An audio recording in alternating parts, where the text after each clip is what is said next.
मैं इसलिए कह रहा हूं कि भागवत पहले लोग सुनते थे कि भगवान की कथा सुनने को मिलेगा, मगर वहां तो आज राधे राधे हो रहा है।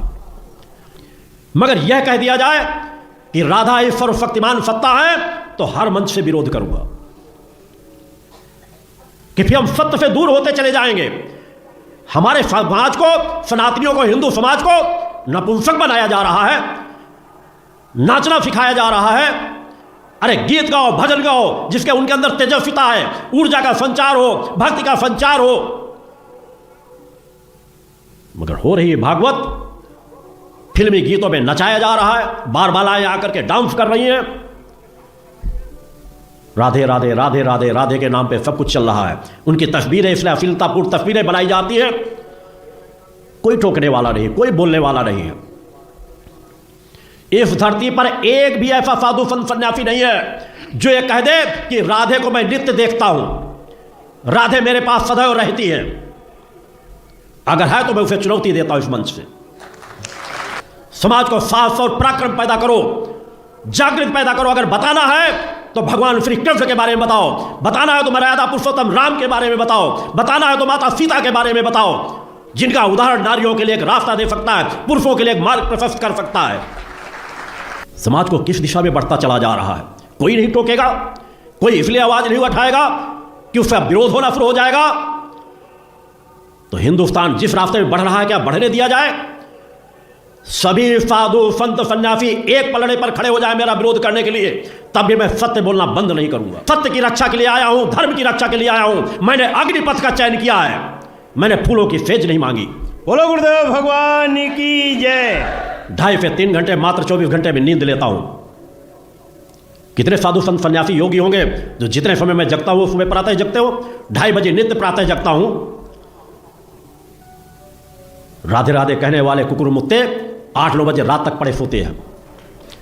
अधिकांश कथावाचकों की बात करता है, 10% कथावाचकों को अगर छोड़ दूं, उनके जीवन में कोई परिवर्तन नहीं होगा और कहेंगे भागवत सुनो तुम्हारा कल्याण हो जाएगा। जब सुनाने वाला ही साधक प्रवृत्ति का नहीं होगा, तपस्वी नहीं होगा, तो समाज में क्या परिवर्तन आएगा? समाज धीरे धीरे पतन के मार्ग में चलता चला जा रहा है। दूसरा चाहता हूं कथावाचकों से, इस मंच से भी, कार्यकर्ता बैठक के मंच से, कि पूरी पुरानी भागवत उठा करके देख लो, राधा नाम का शब्द नहीं होगा।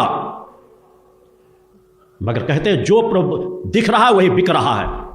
काल्पनिक चीजों में खोते चले जा रहे हैं। ठीक है, हर काल परिस्थितियों में, किसी समय राम ने जन्म लिया, किसी समय कृष्ण ने जन्म लिया, हमारे देव पुरुषों ने जन्म लिया, महापुरुषों ने जन्म लिया। ये हमारे लिए सभी पूज्य हैं, सम्मानित हैं, मगर ये हमारी आत्मा के जननी नहीं हो सकते। न राम हो सकते हैं, न कृष्ण हो सकते हैं। ये हमारे लिए देव पुरुष हैं, हमारे लिए पूज्य हैं, मगर सृष्टि के रचयिता नहीं है। उस माता आदि सती जगन्नाथ जगदम्बा के चरणों में हजारों लाखों राम और कृष्ण उनके नख में समा जाएंगे। वह है माता आदि शक्ति जगत जननी जगदम्बा। राधा और सीता करोड़ों करोड़ों उनके नख में समा जाएंगी। मगर आज समाज भाग रहा है दौड़ में, इसलिए नाचने को मिल रहा है, गाने को मिल रहा है, मनोरंजन हो रहा है, काल्पनिक कहानियां सुनाई जा रही हैं और कथावाचक उसी रास रंग में खोते चले जा रहे हैं।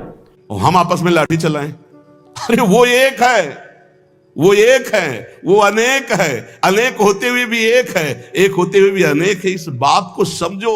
जब देवी भागवत, तो देवी ही सब कुछ है, देवी के ही अंश से राधा है। समझिए आप, जब हम वृंदावन से बोलेंगे तो राधा के अंश से देवी है। जब आप शिव पुराण से बोलेंगे तो शिव के अंश से हरि है, और जब भागवत पुराण से बोलेंगे तो हरि के अंश से शिव है।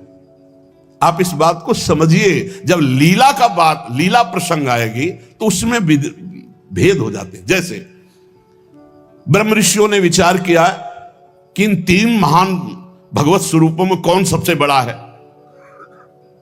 क्या उन ब्रह्म ऋषियों को पता नहीं कि हरि ही ब्रह्मा है, ब्रह्मा हरि ही शिव है? शिव ब्रह्मा और हरि में किंचित मात्र भेद नहीं। स्वयं भगवान बोले मैं ही हर हूं, मैं ही विधि हूं, मैं ही हरि रूप हूं। जगह जगह वर्णन है।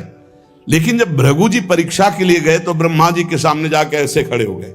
यह भद्रता है गुरुजनों के सामने ऐसे खड़े होना, ऐसे नहीं खड़े हुआ जाता, ये अभद्रता कही जाती। गुरुजनों के सामने सावधानी पूर्वक हाथ जोड़कर या बहुत नम्र ऐसे। अब वो गए और ऐसे खड़े हो गए। ब्रह्मा जी ने कहा तो सभा की मर्यादा के विरुद्ध है, पर भृगु जी उनके पुत्र हैं, थोड़ा गुस्सा आया पर शांत रहे। शंकर जी के पास गए, बोले आओ भाई, बहुत दिनों बाद आगमन हुआ भृगु जी से। बोले हम तुम्हारे गले नहीं लगते, परम पवित्र रहते हैं। उठाया त्रिशूल उन्होंने, हमको।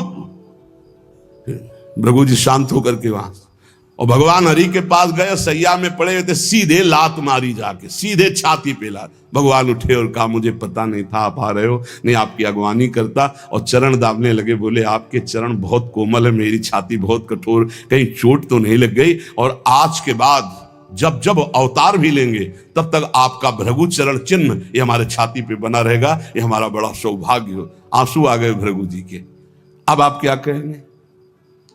कोई छोटा बड़ा नहीं, जब लीला होती है और एक ही तत्व है तो रंगमंच पर वही सब रूप धारण किए, जगन नाटक वही भवा, इस बात को सब। पर जब हम किशोरी जी की बात कहेंगे तो किशोरी जी के अंश से सब शक्तियां हैं, और जब आप दुर्गा की बात करें तो आपको वहां से दिखाई देगा किशोरी जी दुर्गा जी के अंश है, क्योंकि इधर से अंश वो, उधर से अंश वो उनकी अंशी, वो उनकी अंशी, कोई अंतर नहीं। इधर से हम बोलेंगे श्री कृष्ण के अंश से शिव, और जब शिव पुराण में पढ़ोगे तो शिव जी के अंश से श्री कृष्ण। अब इसमें संशय थोड़ी, क्योंकि वही एक तत्व है, विविध प्रकार से लीला कर रहा है। इसलिए भ्रम का तो ध्यान छोड़ दो, भ्रम छोड़ दो। जब जब जैसा अवसर आया वही रूप धारण किए तत्व विराज। पर जब लीला की चर्चा होगी तो माधुर्य रस में ऐश्वर्य का प्रवेश नहीं, भगवान के ऐश्वर्य का प्रवेश नहीं, तो और ऐश्वर्य शक्तियों की तो बात जाने दो। कभी आपको कोई भी शास्त्र मिला हो कि ब्रज में सुदर्शन चक्र का प्रयोग भगवान ने किया या प्रवेश हुआ, तो हमें बताना। ब्रज में तो आप थोड़ा ऐश्वर्य की झलक दिखा दिए, अंतर ध्यान हो गए, लेकिन निकुंज में कहीं नहीं कि अंतर ध्यान की लीला एक बार भी हुई हो। निकुंज में बताना पूरे वाणियों को पढ़ करके। अब जो निकुंज रस है इसमें कहीं वर्णन नहीं है कि अष्टभुजा का प्रवेश है या षोडश भुजा का। हमारी ही श्री जी सब अंशों से है, लेकिन ऐश्वर्य रूप नहीं, ये महामाधुर्य रूप है। इसी महामाधुर्य की महिमा की हम उपासना करते तो हमारे लिए हमारा उपास्य देव सर्वश्रेष्ठ है। और जब उपास्य देव की सर्वश्रेष्ठता की लीला में देखते तब ये वर्णन आता है कि अनंत शक्तियां, देखो भगवान शिव ने स्वयं वर्णन किया कि ये जो अनंत शक्तियां तत्कला कोटि कोटि अंशा दुर्गाद्यस्त्र गुणात्मिका।